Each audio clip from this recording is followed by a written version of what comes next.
This is it, the video that ties everything together. Now, if you've been following the trade-off series, you've seen the reality behind the Philippines, Vietnam, Malaysia, Indonesia, Cambodia, and most recently, Laos. But today, I'm going to rank all 6 of those countries from 1 to 6. Now, for the average income American who's going to want a better life overseas, not the richest expat, not just some young digital nomad, not a fantasy influencer who's only going to show beaches and coconut stuff. I'm talking about real people like you and me who's going to want affordability, good health care, dating opportunities, and stability with language that you can actually use in a life that feels better than the one that you currently are living and you have left. So, let's get into it. My goal with this channel has always been simple, to give you the truth, not hype, not sales, not the easy fantasy version of moving abroad, because to make a smart decision, you're going to need the real trade-offs. And every country has them. So here we go. Now, the real rankings. And you know what? I'm going to start off with the top, because at number 1, to me, the Philippines. Now, here's why. Look, out of all the travels, this was the easiest transition for an American, hands down. English was widely spoken. Dating is open, warm, and culturally aligned with us. Visas are straightforward, especially the SRRV and the 13A marriage visa. And healthcare, while not perfect, is accessible, affordable in major cities. Lifestyles relaxed. The people are incredibly friendly, and culturally, Americans fit in better here than anywhere else in all of Southeast Asia. The infrastructure perfect? No. Is it the cheapest? No. But if we're talking about real world livability for the average American, man or woman looking for a fresh start, the Philippines is going to be the easiest win. Now let's go to number 2. For me, it was going to be Vietnam. Now, if you want the best value for money, Vietnam, honestly, unmatched. Modern cities, strong healthcare, low cost living, safe streets, amazing food, and the energy that feels very young and optimistic. The downside, well, feels young and optimistic. Now, the language barrier is real. That traffic is wild, and the visas, they change up and down. But if you can handle that chaos, Vietnam gives you a quality life most Americans could never afford back home. Number 3, one of my favorites, Malaysia.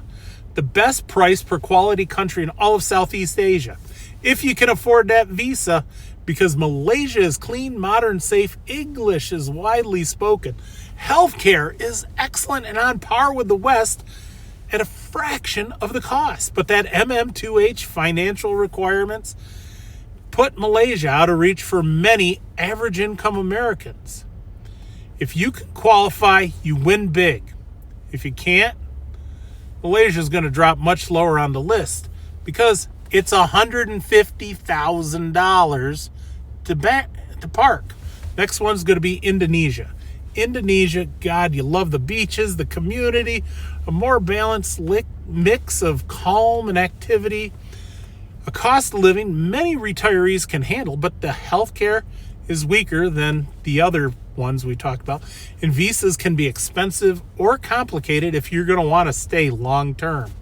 Now, this is a great place for those chasing the lifestyle, but not the best for average income long term with medical security.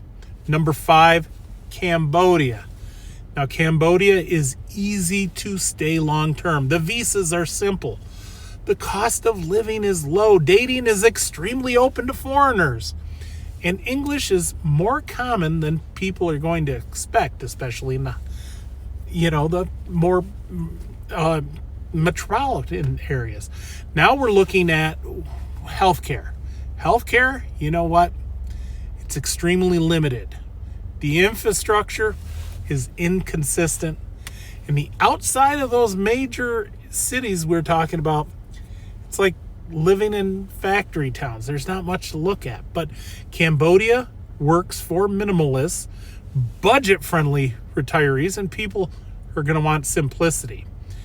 It's not ideal for long-term medical or economic stability. And then finally, number 6, Laos.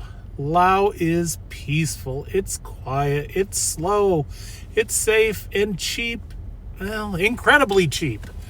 But long-term, least practical of all 6 countries because these strict dating and cohabitation laws.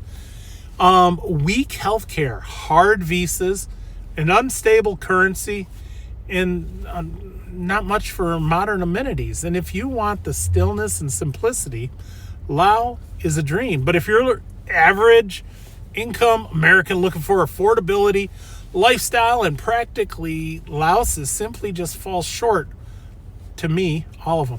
So the full rankings I find: 1, Philippines; 2, Vietnam; 3, Malaysia; 4, Indonesia; 5, Cambodia; and 6 comes in with Laos. Each country, they got their strengths, and each country, they have their weaknesses. So the right answer is going to depend on your life, your income, your health, your needs, and your tolerance for these trade-offs. Now look, if you found value in this breakdown, so hit like and subscribe. This channel isn't about selling you a fantasy life overseas. No. It's about preparing you for what it really takes.